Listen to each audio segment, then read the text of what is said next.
Hello there. Today we're up at Frugaldom. That's just outside Kirkcoan, just north of the A75 in Dumfries and Galloway. This is where the sculptor and writer Harvey Mayson has all his sculptures. He does some of them up here as well. But there's walks in this place, and Harvey has got all these sculptures round it. They're wood. Some people would say they were beechwood sculptures. They're in that line. He also does sculptures out of chicken wire. I'm actually over the moon about that. Anyway, Harvey is going to show us round, and you'll get a better idea of what he's doing. But from my point of view, I'm not into sculpture and that, but I'll tell you, this is absolutely fantastic, and it's a good wee walk round. So we'll go in and meet Harvey and he'll show us round. Right, Harvey, let's show me around what's happening here. Right, this is our World War I centenary woodland that we've set up, and this is our warhorse, which is made out of recycled chicken wire. So that's the biggest wire sculpture I've done so far. And then we've planted this area out, and there's a sign there that Emily did for us with the purple poppies representing the horses lost in the war. And we've planted a few poppies about, and there are actually some just coming up at the end of the drive there. But hopefully we'll get a few spreading in to sort of keep the theme. But that's the idea of this sort of bit. Absolutely beautiful. And the ears and the face. Yes. How long did that take you? It probably took about 40 hours work, I'd say, as a guess.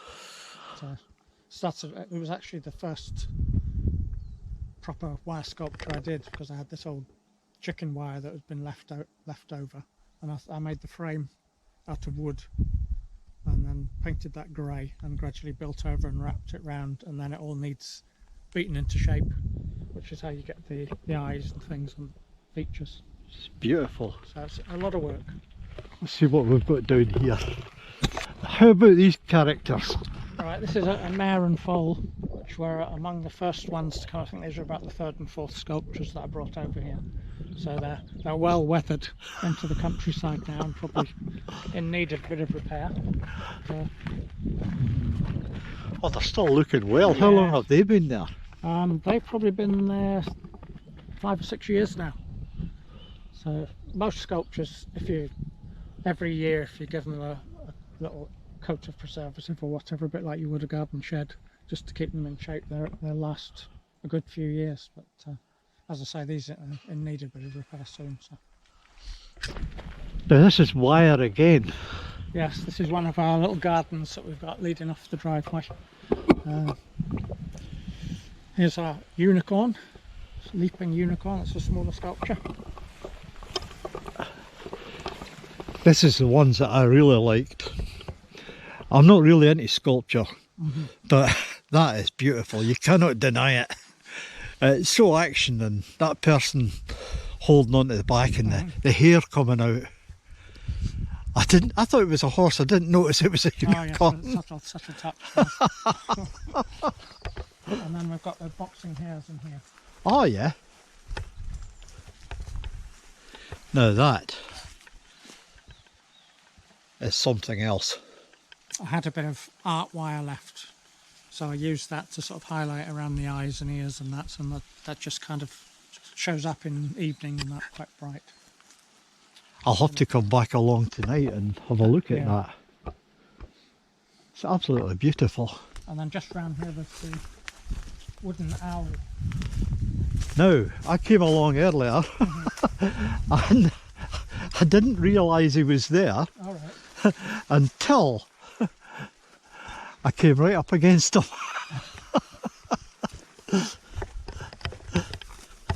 So I shall have to trim round there a bit. Yeah, that is so realistic.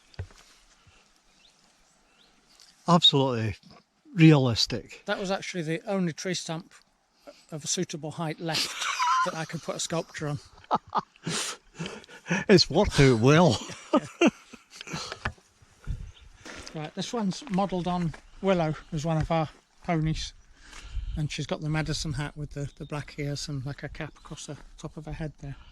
So that's dedicated to her. And the mane is made out of some old fishing rope that I found on the beach when I was collecting the driftwood. So you see that's just kind of wrapped around and painted. Is it mostly driftwood that you're using? Yes, it's mostly driftwood, yeah. And I started off using what was left here when we got the property, because there's a load of log piles and brash left around. So I started making my first sculptures out of that, and then since I've moved on to driftwood, which is most of these. And then a little bit further along here is another wire pony and cart here. Now I remember this cart from the last time I was here. Yes.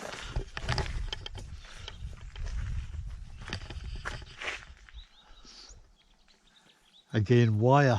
Yeah. Yeah, we need to pull the pony a bit further forward, but it's just been shifted over there for now. So. That looks happy enough. Yeah. And then in here we've got some belted Galloways tucked away.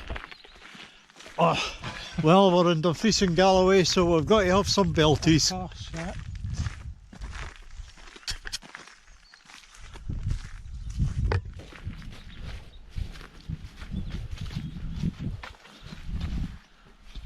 Quite a few of our visitors don't realise that's the local breed, so they're fascinated by those and on the lookout for them when they're out and about. So.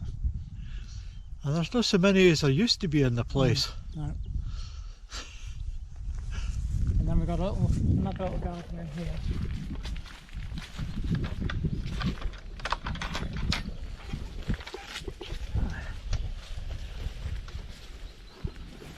I like the goat. He looks a wee bit on the fierce side. Yeah. Yeah, here's a recent addition that was only completed this month, so it's not only been there a few weeks. And our woodland mystical magical creatures, one on the tree here. The woodland spirits. Now that's lovely. That is the sort of thing that I could put something like that next to my door. Yeah, ward off visitors. Well, I think we could name a few between us. But it's beautiful. A fair bit of work there. Mm-hmm. That's came out very nice. Very spiritual. Yeah. And a sort of companion figure for it on the other side. Oh. The wizard up on the tree there. Go on there, you can see that one.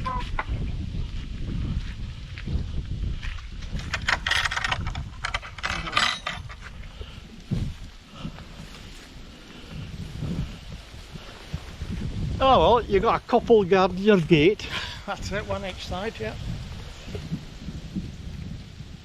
I take it they're reasonably easy to do. Yeah, they certainly don't take as long as the big wire sculptures or anything like that. So it's usually just a matter of finding the right sort of shapes to get the face and then building up around it with the bits of driftwood. Are you actually carving the face and then building it up? Well, sometimes you can find perfect shapes for suggest the eyes and nose or whatever, and if I can't, then I do a little bit of modelling. Wood shavings and glue can sort of build up areas, and then you keep pressing it down and painting over it. So that's how you get that sort of came out detail. well. Yeah. That's beautiful. And if you go through the other side there's another little garden. I'll cut a lot of this out. Straight on or to the left? To the left, yeah.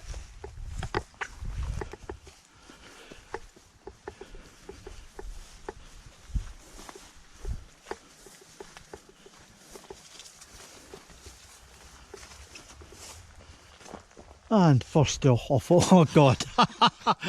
Yes, we've got to have a fox. Yes, there's a fox and a badger tucked away in here.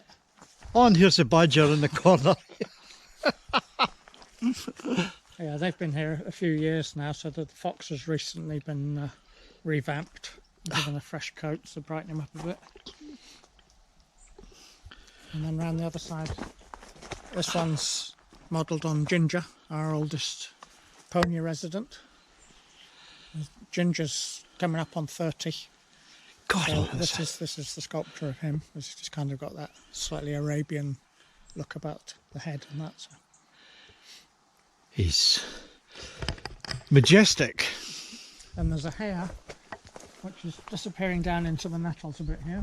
I had trouble finding that earlier. Yeah. And I didn't know whether you'd mention it or not. Yes, you have to get in here. Bit of weeding. He's tucked away in that. But hares are just like that anyway, they hide. Well, they do, yeah. They hide in the long grass. Yeah. And with the big ears and that, it's fantastic how you can do these things.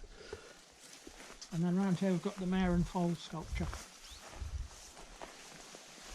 which is one of the most popular ones because people usually like the little foal. Oh God, aye.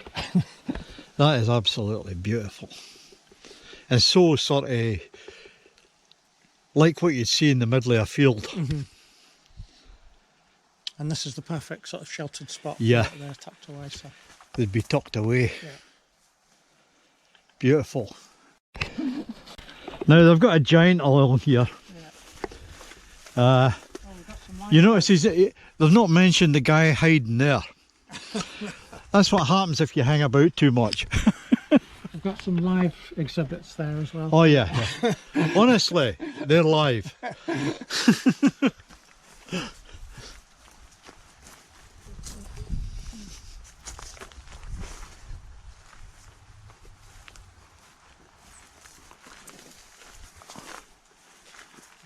Meet Troy. Yeah. Troy the pallet horse. So we had a lot of spare pallets that weren't any good for anything other than burning, really. But, Well, that's better than burning them. that's why I decided to make a giant bug hotel. So that's gradually getting filled up with bits of rubbish and cuttings and whatever. And as you can see, we've already got some grass growing on the top there, so it's a good start. Excellent. I'm hoping it'll gradually green up over time, and then I can sort of prune it each year, cut it into shape.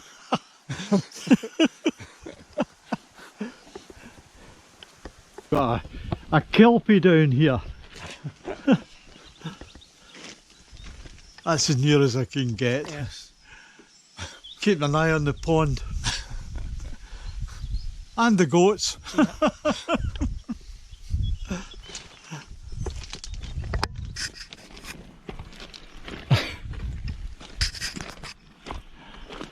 And I can feel that there's eyes on us from somewhere. Oh, who's this chap?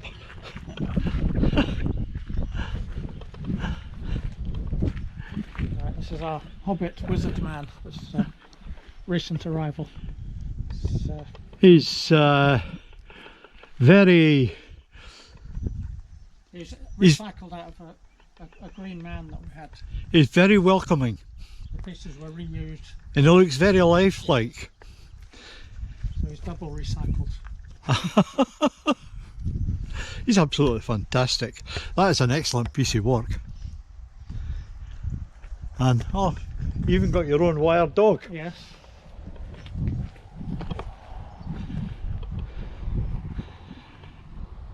He's very lifelike. And then we've got goats. Oh yeah. Other side of your tent here. The last time I was here, some of my friends saw the film and wondered what the dickens. It's got goats. I'll get in front of this stuff. Well, yeah, you can see where the idea for these came from, because they're looking at you. Oh yeah, yeah. Yeah, in fact it's the same type. And you say the filling is just It's wood shavings and glue. wood shavings and It's glue. just kind of compacted Yeah. to fill the gaps, and like, so I was trying to get the sort of texture of the... So goats. you've used the natural wood. Yes, yeah. And this chappie here. Oh, the grazing pony, yeah. Yeah. And if you look closely, you can see the birds are trying to nest in there. which is a habit they've got for these pony sculptures. They like to get right inside there, and the sculpture of that one over there actually had a wren's nest inside its head last year, so they serve an extra purpose. Well, you actually leave a space hoping that they'll go inside. Well, no, it's just something that's happened over time, and I quite like it. So You'll encourage it. yes, yes. Yeah, you're definitely being watched. Look, Yeah, definitely, definitely.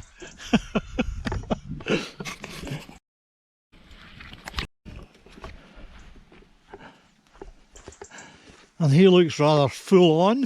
Yeah, this was actually the first Driftwood sculpture I made, so that's 8 years ago now. And he's obviously had to be repaired a couple of times in the meantime. But as I say, when I repaired him last time, there was a wren's nest right down inside his head there, so it's been a happy home for some little visitors.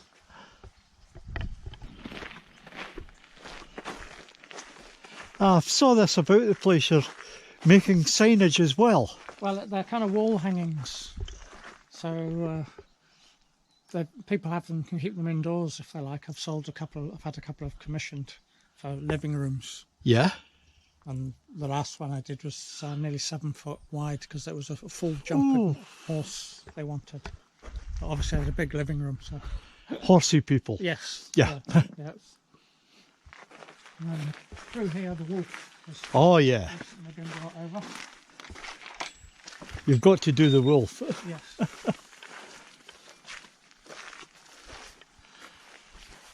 That head is so lifelike. I saw it coming round, and the teeth in that is so lifelike, that head. Yeah, I did do a bit more carving on that one, Yeah. and created the jaw and that, like you said. So most of it is just pieces, original pieces where I can see joins and things, or eye sockets or whatever, and build it up. But I find if I do detail around the head, it's where people look first, Yeah. isn't it? So. It's a definite masterpiece, that one.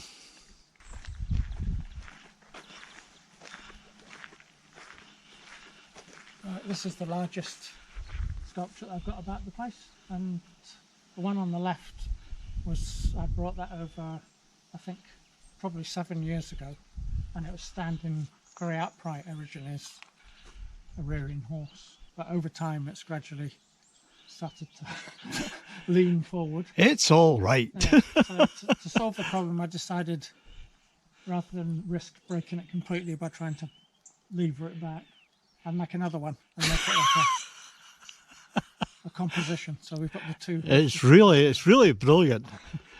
Yeah, your work is it's something else. I've heard of Driftwood sculptures, and this is really waking my eyes to it. Yeah, and that's the original. Anyway, thanks, Harvey. That's absolutely brilliant. Now, you're actually selling these, aren't you? Yes. Yeah. I've got an Etsy page set up for commissions, and you can follow it all on my Facebook, Eco Arts UK. Aye. And that's Harvey Mayson, spelt with a Y. That's right, yes. Yeah. Yeah. As I say, Eco Arts UK is another way to find us. And also you'll find it through Frugaldom. Of course. It's all linked. Anyway, thanks very much. Okay. Cheers.